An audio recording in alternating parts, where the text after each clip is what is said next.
and welcome to DC2B Revolution, where we're thinking big to live large. I'm Noah Volz, and today I have a really great guest I'm really excited about. Her name is Dr. Jensen, and she has a varied history in the chiropractic world. She got her PhD from Oxford, and she's a published author. She's published a lot of different research articles, and she's considered an expert in emotional wellness. And she's the developer of HeartSpeak, a powerful, innovative stress reduction process. And so, Dr. Jensen, thanks for being here. Yeah, well, thank you. I'm really glad to be here. Thanks, Noah. Yeah, definitely. And so I know that there are a lot of students who are curious about research and want to be really involved in doing research in chiropractic or in health or in wellness. So I wonder if you could talk a little bit of your origin story, how you transitioned from a clinician into a researcher, and what that looks like for you now. Yeah, sure. Yeah, I was practicing in North Queensland in Australia for 11 years. And during the last few years of practice, I was doing research in practice. I was doing some kind of fringy things, and I thought, well, and I was seeing amazing changes. Let's back up. So when I was in practice, I was noticing in my patients that I was adjusting the same segments of the spine, and I was also, they were coming in with the same complaints. And, you know I was giving good adjustments because people were leaving better, feeling better. But then, 3 months later, a month later, 6 months later, whatever, they'd come back in with the same complaints. And not that I was symptom oriented at all. I wasn't. Even in the maintenance patients that I saw, that every 3 whatever months they'd come in with the same complaints. We never really seemed to get ahead.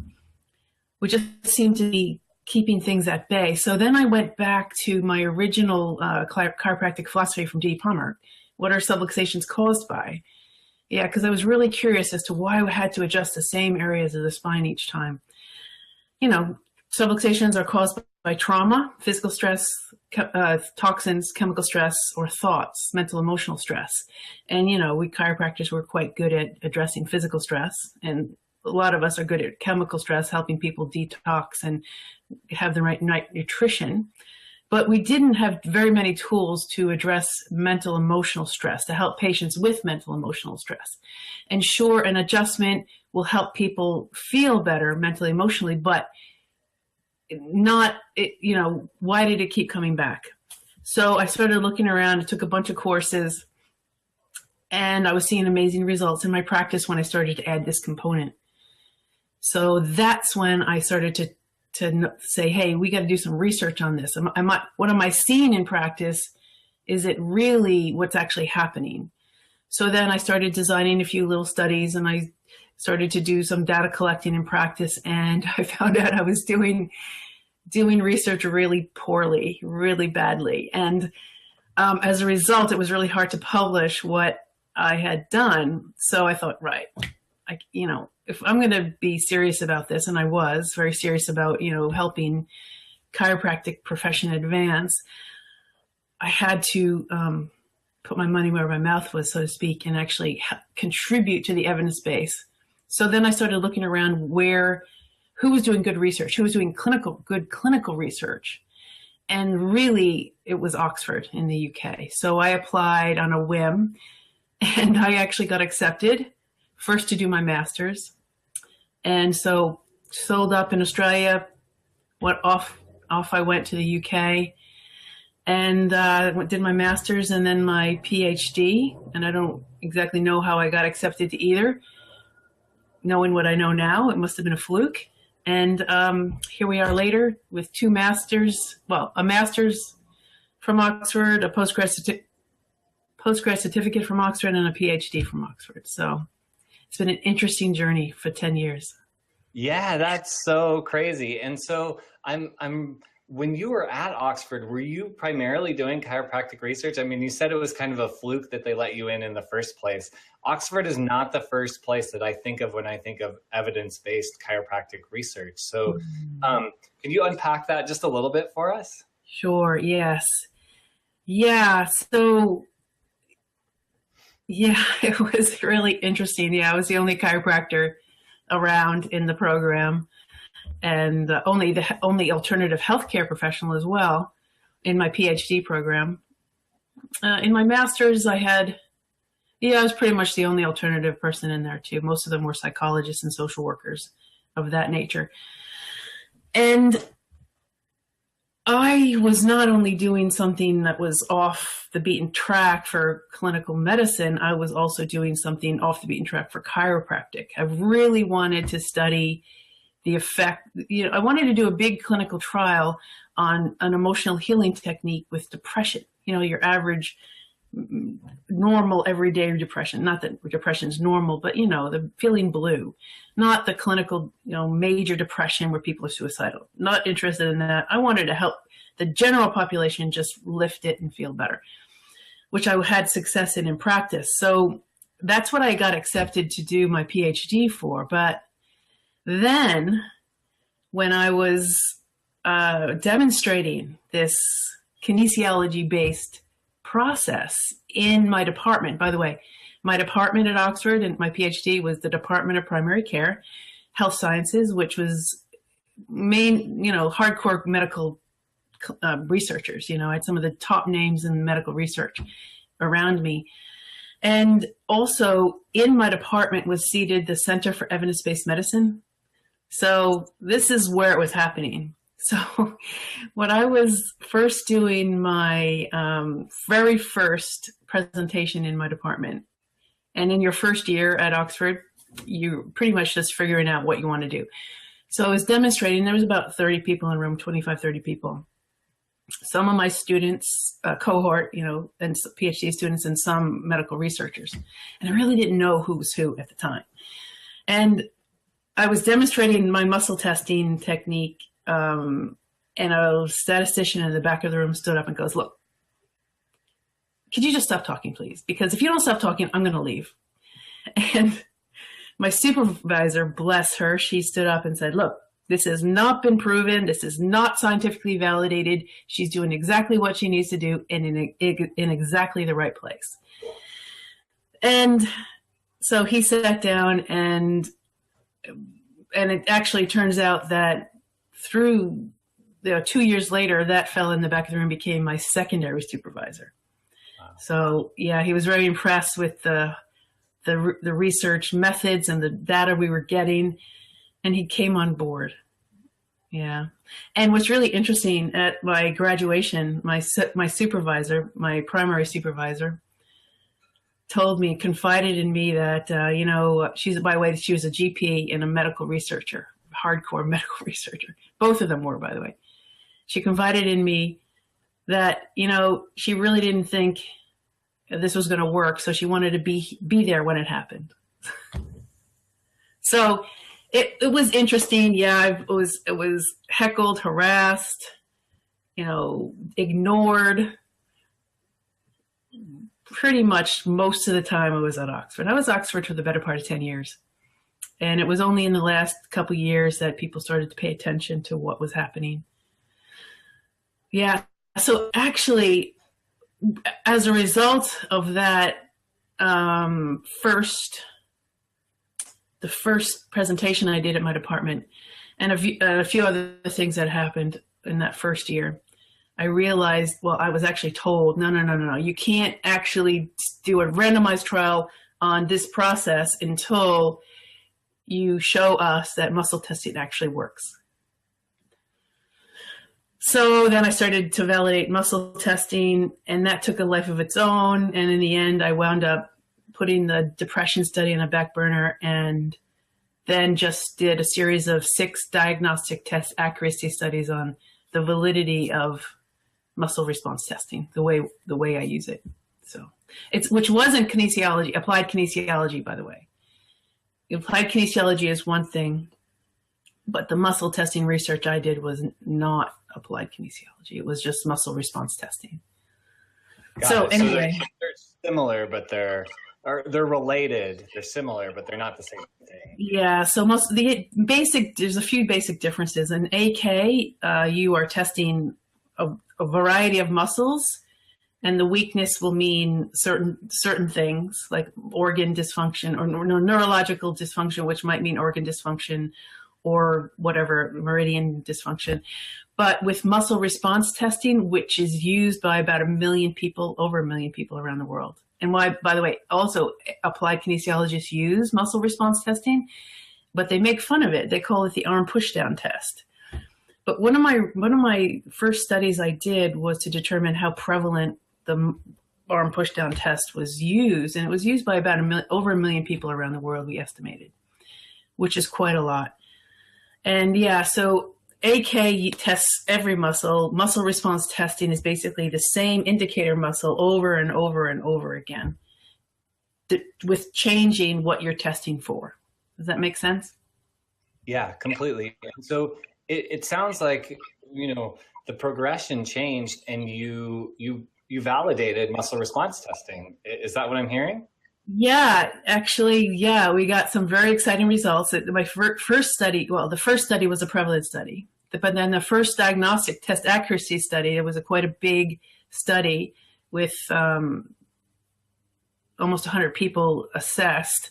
And we found that muscle testing can be used to accurately distinguish lies from truth.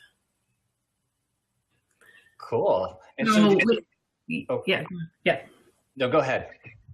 Yeah, so that was, I should really explain how my methods worked, shouldn't I?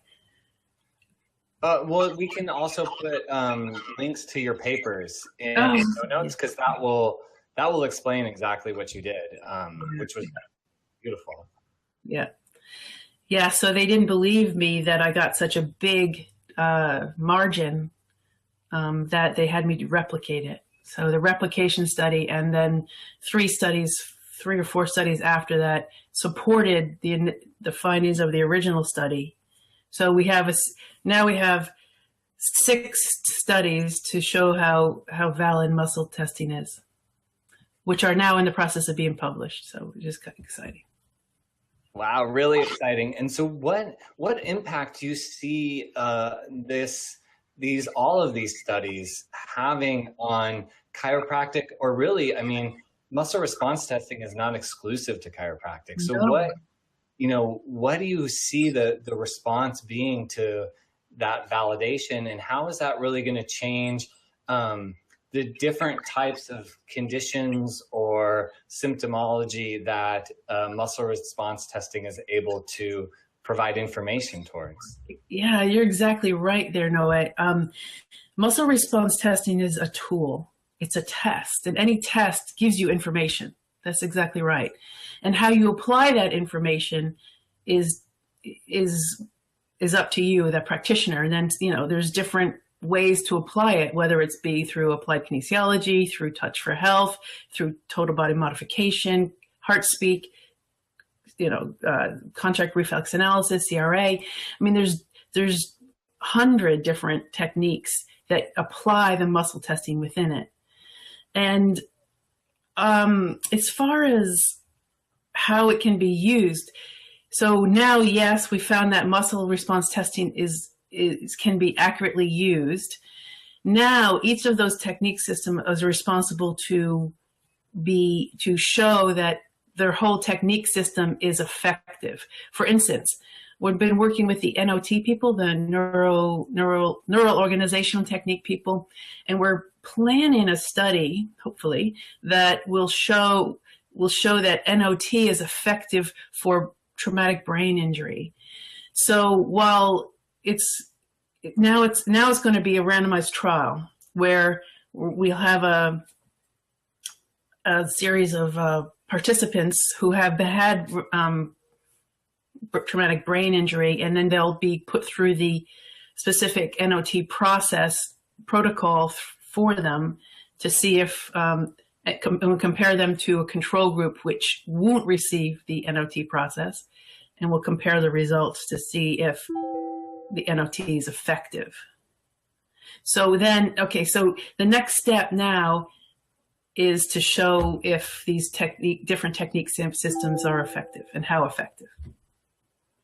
Awesome. And so you talked about the NOT study. Are you doing any studies specific to heart speak and specific to, you know, kind of TBI seems like one of those things that's kind of in the chiropractic realm, but taking it outside of the chiropractic realm into, you know, I mean, we say we're doctors of the nervous system, so it doesn't seem like behavioral modification or psychology or, you know, neural reprogramming or that stuff should be that far out of our scope of practice, but we're still considered very musculoskeletal. So do you have any plans in terms of heart speak and in terms of, you know, moving our tool set into that arena?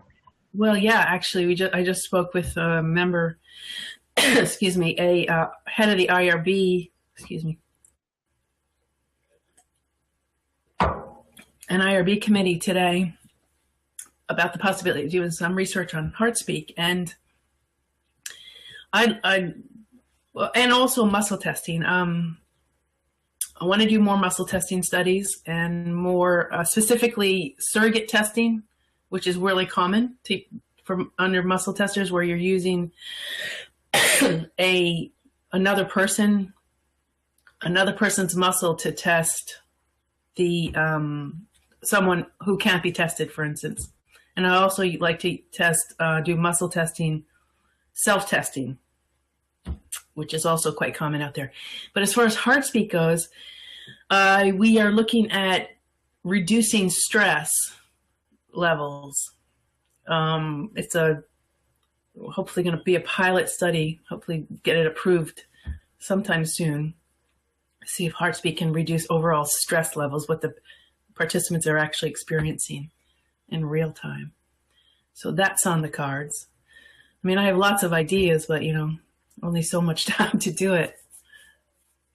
Yeah, and speaking of that, you know, my audience is primarily students, and many of those students are probably really interested in the research that you're doing, interested in research in general. You know, some of the schools have more developed research departments than other schools. What would your recommendation be to students who hear this interview and are really excited about the work that you're doing? How could they support you, or how could they get involved? Okay, great. Thank you for asking that.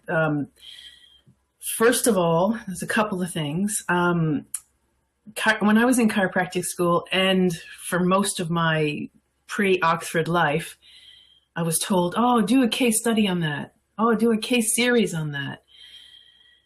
And case studies, if you look at the pyramid of evidence for as far as how good of evidence a case study is, it's right at the bottom. It's a qualitative study, which is really not considered good evidence. Case series are a bit better.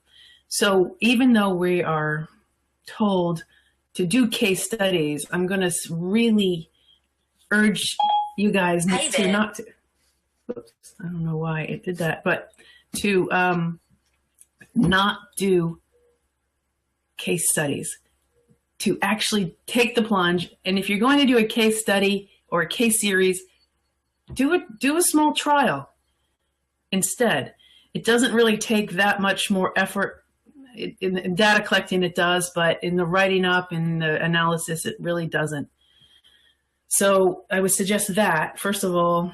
Also, I did spend 10 years at Oxford. And in that 10 years, I was not asked, actually, I was only asked one time, how does muscle testing work? Where a lot of practitioners would want to know, hey, how does muscle testing work? And no one really in my department really cared how muscle testing worked. They wanted to know if it worked, how well it worked, and does it cause harm? That's the job of a clinical researcher. We spend a lot of time and a lot of resources, a lot of chiropractic resources, figuring out how chiropractic works when they don't really care. You know, the policymakers and the funders, they don't want to know how something works. They want to know if it works and how well it works. So why don't we shift our funding to clinical studies, to do trials, randomized trials, instead of, you know, brain scans and things like that. We need to do more trials, and then once we get a series of trials, we can then do a systematic review, which is right at the top of the pyramid: systematic review and meta-analysis. So how can students get involved? Well, they can take the plunge like I did when I was in practice. Just jump in, you know, and, you know, trial by fire. You know, I learned so much, and there's nothing wrong with that. I also am free to help people. You know, if people are really interested in doing and really committed to doing a study, I can certainly help people through that. You can contact me at Dr. Ann at drannjensen.com. Also, the program I did at Oxford is open now to everyone. There is actually another chiropractor in the program. You know, the best thing to do is to do, and it's one of those programs you can fly in for a week, be exposed to some of the best clinical researchers in the world, learn from them. First, do a master's in evidence-based healthcare, and you can you fly in for a week. Usually courses are 5 days or 4 days, and then so it's a series of, I don't know how many courses, but they're module based, so they're really designed for clinicians in the field. So that you can find that if you search the Oxford website for Masters in Evidence-Based Healthcare, which then progresses onto a DPhil. They call a PhD a DPhil at Oxford, a DPhil in Evidence-Based Healthcare, and which, you know, was a really amazing experience. I just had an amazing time there. It wasn't easy, and you had to be committed, but not once in those 10 years did I ever question, am I doing the right thing? So go ahead and apply. You know, now I hear more that there's a program similar to the one I did opening up around. So get outside the chiropractic research fraternity. It's very stale, very tired, and very closed. You know, I must say that I've been asked to speak at 7 conferences this year since my first papers are published. 7 conferences, and not one chiropractic conference was I asked to speak at. There were kinesiology. I'm speaking at a physical therapy conference, 2 energy psychology conferences, and kinesiology federation kinesiology conferences. So get outside the profession, you know, shake it up a bit. You know, we need good quality research, you know, and it's the young ones like you guys that need to do it. You know, the old ones, they're tired and retiring, and they're stuck in their ways. So it's up to you. Yeah, that's the perfect call to action for this channel, because that's really the essence of it. That's why it's DC2B Revolution. It's young people taking control of the profession, making it what we want to see it, so that it can serve more people and, you know, help the maximum number. So thank you for, you know, closing with that and really, you know, bringing it full circle. So this has been a production of DC2B Revolution, where we think big to live large. I'm Noah Volz.